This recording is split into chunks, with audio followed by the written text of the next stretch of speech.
It is Follow Up Friday with Frenchie. Hopefully I remember to tell you a cute story when we're done. Proud mom moment. But let's get started with Follow Up Friday. So I'm on my way to show a client a home, and it's kind of why with the hustle and bustle of school starting and a new puppy and working, we're doing Follow Up Friday in the car. But don't worry, hands free. It's all held up, you know. So, does your agent have your interest at heart? Your best interest at heart? I've had 3 separate scenarios this week, specifically whether it's me having the best interest for my client or hearing of another agent with not the best interest for their client. And I really think it's important that, and you hear crackling in the background because my Jilly is having her snack. She's going to work with me today. Here, let's say hi. Jilly, say hi. Made the whole video worth it, right? Okay, so what is your agent doing to give you the best of what you need, and are they truly interested in what you're looking for? So I'm going to give a couple examples, and then you really need to reflect. If you're working with an agent other than myself, or you haven't yet started working with an agent, you're going to start doing an interview process. How does that look and how does that work? How do you pick the best agent for you? Well, if it's in the Pittsburgh area, it's me. That's a no-brainer. But honestly, so I've actually given up clients because I really do have their best interest. And not because I couldn't do the work, but because I had somebody that was an expert, more specific in what they're looking for. And I'll give you an example. It just happened within the last couple of weeks. I have a lot of friends, and I will call them friends, not just acquaintances, in my business. I started my business over 12 years ago, so I know I'm only 28, so I started really young, right? But doing my business for over 12 years, I've really kept relationships with agents that I met my first year. So I've mentioned before that certain agents will actually want to work with you. And I've said to my clients, like, the reason I have really good relationships is if you have a house for sale, I want to be able to show that home because I know that you're good to work with, and vice versa. An agent might not necessarily push, but be able to vouch for that buyer's agent, saying she's great to work with. And I've given that example before. So that has helped tremendously when other agents, if it's a very close offer with another buyer, and they know me, they know we're going to get it done. Now the offer has to be worth it, of course. It has to be competitive. But let's get back to my example. So I had a client that came to me. She's been working with another agent for almost 2 years. They were not under contract. It was a family friend, so that's why they were working with them.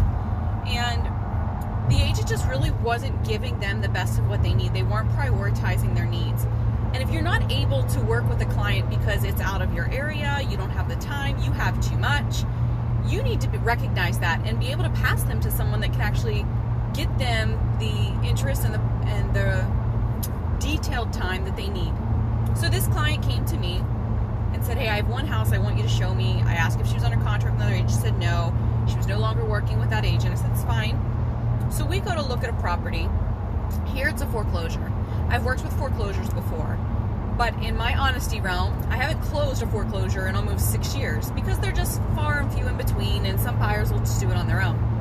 In this case, it was a HUD property, and I'm not familiar. I can navigate my way through, I can make it work, but as most of you know, we're in a very competitive market right now, and I'm just not an expert in HUD properties.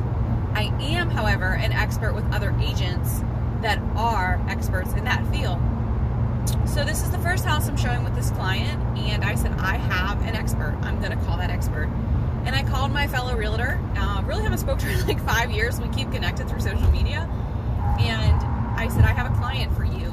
Would you take that on? Now, a lot of realtors, we have referral fees if it's like way out of the area or it's something like that.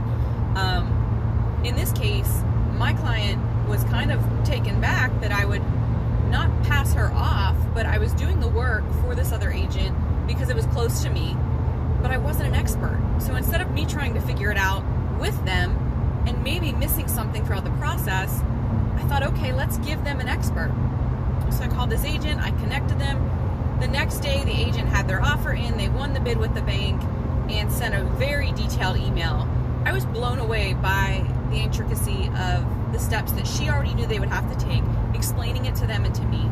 So not only am I getting a little bit of education on that, but I have someone that I can give my clients to. And honestly, I said to them, if this doesn't work out, we'll go back to the drawing boards. Of course, you'll be working with me. But I hope that they know my heart in doing this, and that they'll get this home, and then they'll tell a friend, hey, if you're looking, call Brianne. I really believe the business that you put out there, and then when you take care of people, it comes back around. I have another example of a very close friend who I said to them, people can get so much pressure from an agent. I have to show you this, I have to show you this. And maybe they haven't talked to somebody in a few years. I do not believe you should pressure a client into working with you.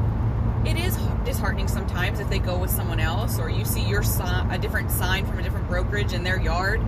Sure, it's heartbreaking, but if the business is there and you are the person that you are, it will come back to you. And the last thing you want to do is guilt somebody into working with you. So another, explanation I've had is if someone is working with you, maybe you haven't worked with them for 3 or 4 years, and something comes up and that agent just happens to think of you. Well, first of all, kudos to them for thinking of you. But that person is now, or that client's now working with you, or you've started working with them. It sounds a little out there, but I do believe you can still work with someone if they're no longer working with another agent and it's been a few years that's passed, and just say, hey, why don't I throw them a percentage of something? Some agents are going to be like, no, why would you do that? They're your client now. You've worked with them now. I don't know. It's about my client. It's about how my client feels. And I don't want my client to feel pressure into working with me because we're friends, because who knows the scenario. I have one more example for you. I'm working with a friend from a different state, and actually I have 2 people right now very close to me that I'm working with. They're working with other agents in different states. I'm licensed in Pennsylvania, but I have agents that I work with across the states. Specifically in this scenario, the young lady called me and said, I'm working with this. She said she's been doing this a long time. Here her husband goes into research mode because everything was falling apart. And here this agent's only been working for 6 months. That doesn't mean you're not a good agent if you're new. That does not mean that the person you're working with has to have experience for 12 years. You have to learn somehow. And starting out, sometimes they're the best agents because they're worried about the details. And as you've been in the business too long, maybe you forget. But you have to be reminded too that honesty is key.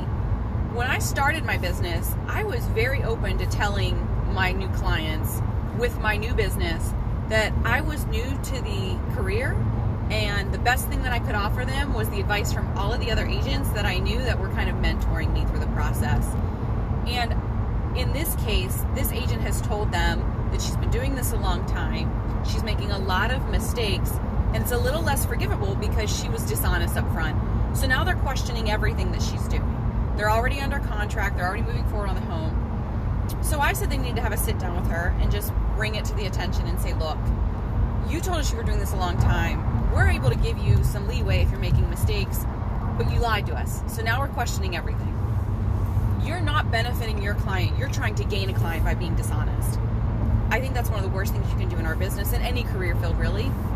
So does she really have their best interest, or is she just trying to get a new client?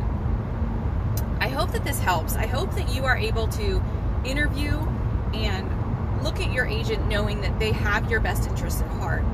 And a really good agent should know if they can't serve you the way you need to be, that they're not the expert in that field, or they're honest in saying, look, I'm not great at this. I'm willing to learn with you, or I have someone that I can give that business to.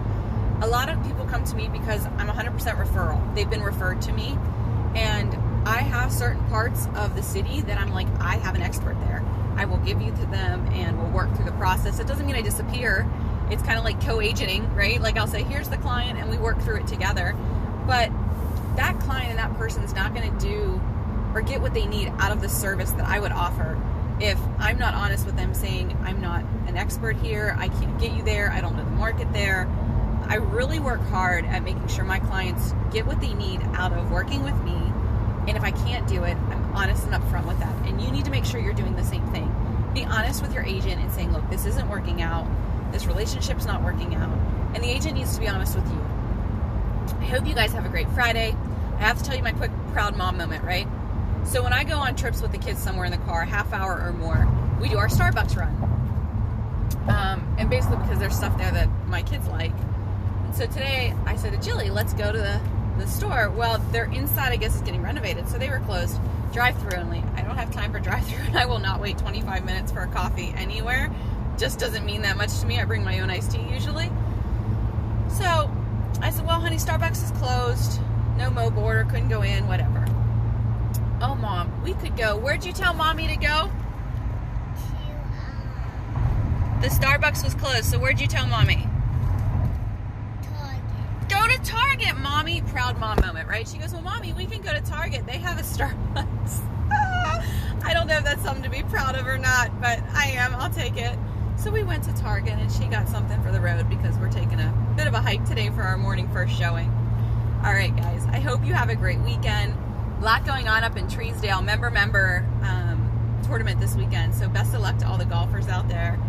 And enjoy the sunshine. It's a beautiful day. Everyone's back to school. If not this week, maybe next week. Have a great week at school. Pray for those teachers, administration staff. And we'll see you guys next week.